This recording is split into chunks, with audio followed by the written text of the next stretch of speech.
Hi, everybody, and welcome to a totally unscheduled, well, up until like an hour ago, episode of the Village Camera Nerd, in which we are going to be unboxing the CAMTREE Camshade super cheap matte box. Now, I'm going to go ahead and give you a little taste of what this thing is. You can go onto Amazon, click the link in the description below in order to check it out. It's only $122.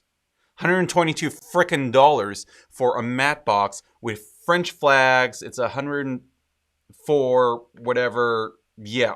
Anyway, so we like, I mean, us people that are on a low budget, which is the viewers here probably, will be jumping for joy and also be a little bit skeptical about whether this is any good. So right in front of me right now, I'm gonna unblock over here. I'm testing out this Stream Deck thing, by the way. So this is the Vazen 40 millimeter on the GH5.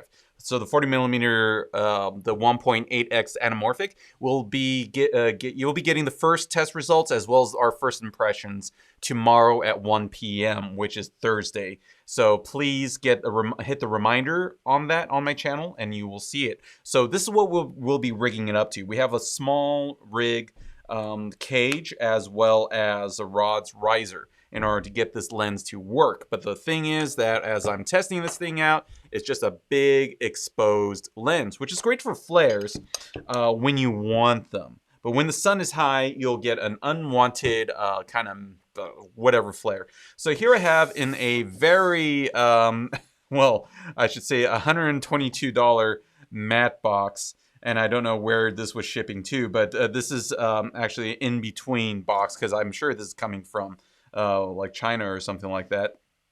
But this is $122 packaging for you, and then inside it's pretty much just the matte box, and it's surrounded. So you can see where they cut corners in order to make the cost make sense. Comes in a plastic bag, and then going paperless. You can check out the user manual. Who needs a manual anyway? So if for anybody that is just joining us right now, this is CAMTREE Budget. Budget matte box unboxing first impressions. So here's a split screen of me so I could raise things up for you. So this is the eyebrow of the CAMTREE. So I'm going to try to open everything by nope, I'm going to need scissors. So $122 plus tax off of Amazon. Check in the link in the description. Using that link to purchase if you want to try it out helps support the channel. Okay, so this is cool. We got the eyebrow metal, okay, cool, and labeled with CAMTREE. All right, not exactly something you want to be showing off. It's not like an Arri matte box or something like that. But anyway, let's go to the main event here. It looks like I should be able to just pop this open myself. Am I? No, it looks like I might need scissors. So anybody watching, please shout out where you're watching from. And just say hi. Okay. I just lost a screw on the ground. We will get to that later. I don't know which part that was for. Oh, it's for the French flag. All right, so looks like it already comes with the little donut installed. Probably don't need that since we have an actual cinema style lens here. But I have to say, so far, quality does not seem that bad. Yep. So I will put on my lower third there so you know who the heck I am. As I'm looking here, it looks like, yeah, it looks like this is a easy, simply strap on little pull elastic here. All right, let's look at the other things that are in this plastic baggie. Ghetto plastic baggie. This is where you mount it. Looks like we have to put this on. They probably removed that just so it's more easy to ship. Here's our French flag number 1. Let's take a look at how we feel about it so far. Let's go ahead and tighten it. Doesn't tighten 100% there, but looks like, yep, looks like it's pretty solid. Yeah, pretty solid. And my single viewer, who is probably Trevor, I bet it's Trevor that's watching right now, say hi. Or if you're not Trevor, please say hi as well. I want to see what new people are watching on a Wednesday. This is totally unscheduled. Usually my days are Tuesdays and Thursdays. Okay, and the French flag. Let's see if there's consistent quality. All right. All right, looks pretty solid. Okay, let's see how this thing all comes together. I hope I didn't just break something by twisting it so hard. Okay. Let's move the plastic bag out of the way. Now, I'm just trying this thing out. Not 100% sure if I'll be keeping it. So on this live broadcast, you will be seeing whether I want to keep it or not. And please do tell me if the quality is okay. I'm trying just Wi-Fi based streaming only versus the Ethernet I had set up. The Ethernet was very annoying to set up each every time. So I want to see whether I could stop being a purist and just use Wi-Fi. Hi, Trevor. Trevor. Blah, blah, blah. So, Trevor says, I think I have the same map box, just under a different name, and I do not know why it is all white now. Hold on. Let me get it back to all white on here. I'm manually changing things right in front of us. Okay. I think I have the same matte box, just under a different name. It is possible that it changed names, but it is possible that it also came from the same factory. Who knows? Okay, so it comes with an Allen wrench. How nice of them, even though every filmmaker should have a solid set of Allen keys. How are you doing, Trevor?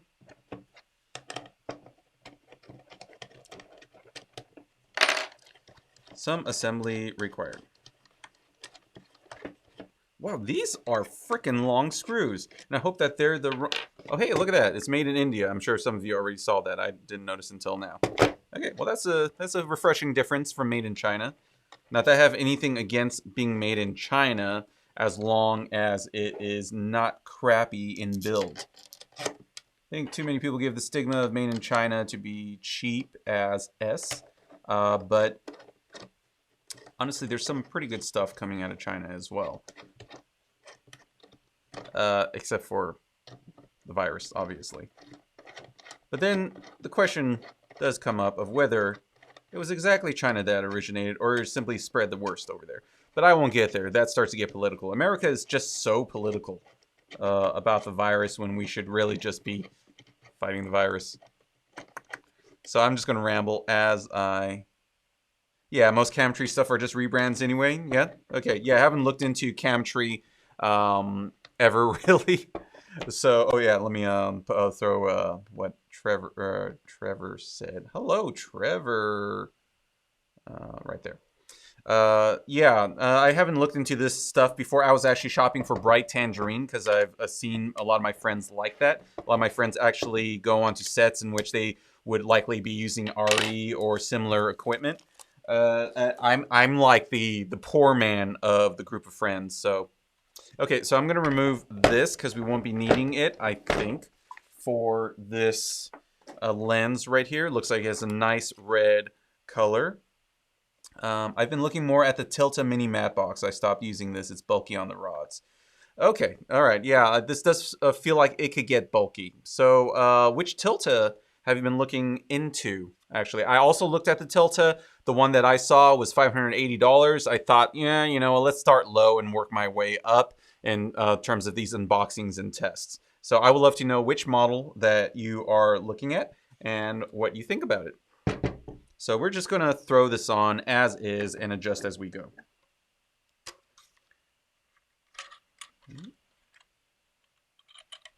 Okay, no knobs here. Okay, cool. All right, as you can see here, it's a little bit high. I didn't really align the split cam very well. If that becomes more of a problem, I will readjust. Okay, looks like you do need Allen wrenches in order to rise. And this is a loner lens. Let's be careful there. Yeah, I wish it was toolless to do that, but I guess there isn't a whole lot of space in order to adjust anyway. And we'll see if we can adjust it properly. If we can't, then this is an instant dud. Oh, snap. I don't think it goes low enough. Oh, snap. Yeah, so this thing is blocking it right here. We're going to have to be a little creative if we still want it to work. Let's see. There's a contingent of people who boycott CAMTREE because there's so much. It's just blatant copies, but everyone copies so much. I don't mind. Yeah, I mean, the industry is pretty, pretty cutthroat. Oh, please remember to subscribe, everybody, if you haven't already. But the industry is very cutthroat. So I just hear stories from friends that work in the actual equipment industry say that it's like it's unavoidable. People will buy your product and then reverse engineer it in China. So that's one thing you gotta, have gripes about China being. It's kind of like that. It's hard to extradite unless you're Batman. It's hard to extradite the criminal that copied your patent or something like that. Okay, so I can see already that perhaps this map box, let me give you a better view here, is not really up to par for use, at least with my riser setup. Now, my riser is a small rig, so if you have a riser that can actually, adjust, you might have a different story with this. But out of the box, I think it's pretty much a dud for me. So I don't have a riser I want to use on this rig, and I'm totally scratching this table up.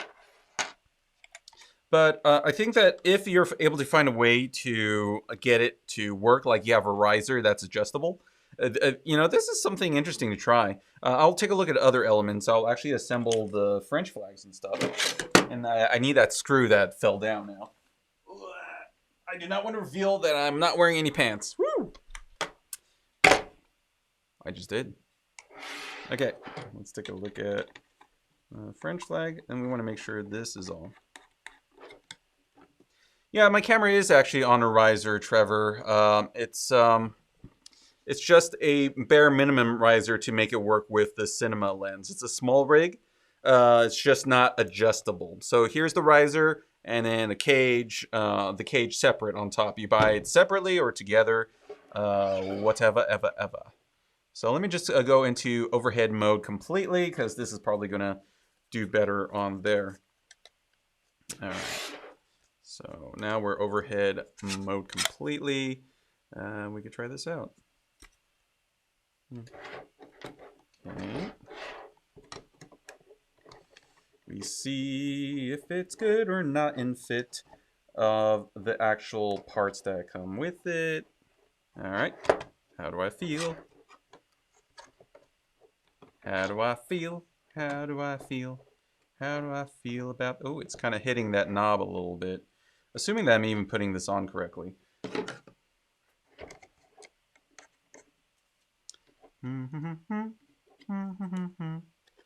I'm assuming I am. I mean,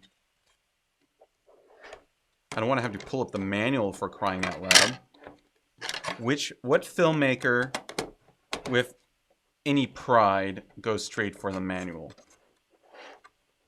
I don't know, probably that's just a guy thing. And lady filmmakers will actually be smart about it and look at the manual. But yeah, it's kind of like how guys don't want to ask for directions, like ever. Okay, where's the eyebrow? We can do it! We can find our own damn directions, damn it. Yeah, I have to put another block, but I don't have a block with me right now, at least. But just not being able to adjust it right out of the box is a big downer for me. I want to be able to adjust to risers. Like, I just want to buy the map box. I just want to buy the map box and have it frickin' work, with my current setup. And it just so happens that this does not go low enough. Yeah. Actually, Trevor, let me show people what you said here. When you add the French flag, you'll see that it's hella bulky. Lol, so now mine just sits in the closet. I actually don't really mind it. It depends on what rig you have set up, though. If you have enough back balance. So let me go back to split view here. Oh, I have this thing. I don't know why. Okay. So let me actually put it on here and just assume that, well, pretend that it can get to the right height. This is not a clip-on mat box. So I can't go for that option in setting this up. So let's adjust the eyebrow. Here we go.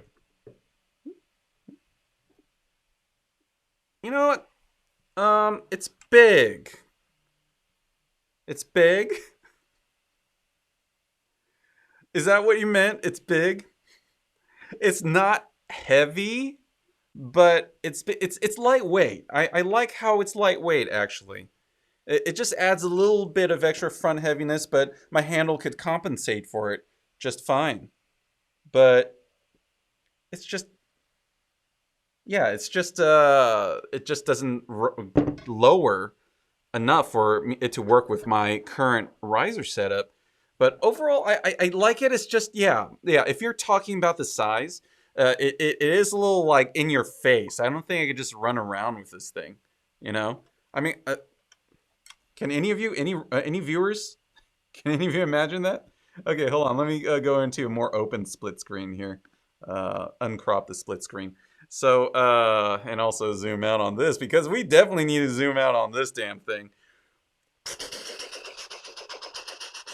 Dude, if you're on a low budget, I'm assuming that you're not going on to film sets that would not blink an eye to this size of these size of flags and matte box and stuff. So if you're looking for something a little bit more discreet and just need to control your light, this might not be the thing. This might not be for me. Yeah. Yeah, okay. So Trevor says that what he meant was that it's just big. Yeah, that's what she said. But for me with this, I don't know if that impresses me that much.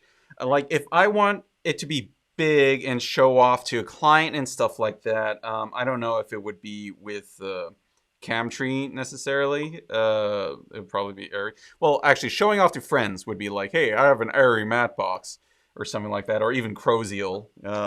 But this, yeah, okay, all right. If you have a corporate client you need to impress and this fits your rig, go for it. Impress. Impress, man. It's perfect for inconspicuous shots in places where you shouldn't be shooting, right? Yeah, totally. Hey, I'm just taking out my pocket cam, people. It's just a pocket cam. Don't worry, this is totally normal. Totally normal. What are you talking about? It's like an iPhone. Okay, so my review of this is, if you don't mind it being big, or my first impression, if you don't mind it being big and you have a riser that's adjustable, because this is not adjustable enough for this particular riser setup, then this might be for you. It has only one filter tray though, which I hear is kind of hard to remove, and I could see. Oh, okay, yeah, this filter tray is not playing nice, and I don't think it's rotatable, which is, I mean, $122. I don't think we should be expecting too much. I'm just trying to start low here and then just work my way up to see if I need to actually go with bright tangerine, which is kind of what I would love. It looks like it has some things to loosen the grip over here, so that might help, but I don't have that proper screwdriver size right now, unless my standard shorty screwdriver could fit. Nope. I need to go dig into my toolbox for that. So, okay, I think I am sending this back to Amazon because it's not quite working for me. So, thank you for watching, everybody, and hopefully this was useful for you guys and that it helps you make a decision. Remember to subscribe to get more of these fun little live, like you get real reaction and you get to interact kind of episodes. And also check me out on Instagram. That's the best place to message me and I'm also posting stories of stuff that I'm testing. That way you can interact with me and ask for things to test out. Not only with gear I haven't acquired yet, but also with gear that I'm currently testing out and say, hey, I have the Vazen. Please give a request for what to test out. But I think I have most things covered with the Vazen. If you're interested in breathing, I got you covered. Flare, and sharpness and T-stops, whatever like that. So please subscribe, like, and I will see you guys later. And Trevor wraps it up with, I think mine was $99 at the time. So apparently he got something very similar for cheaper. So if that is available. I guess Trevor can leave that in the comments after this live stream. But otherwise, everybody, I will see you later. See you tomorrow at 1 p.m. for my first impressions and results of the Vazen 40mm 1.8 anamorphic lens. Bye-bye.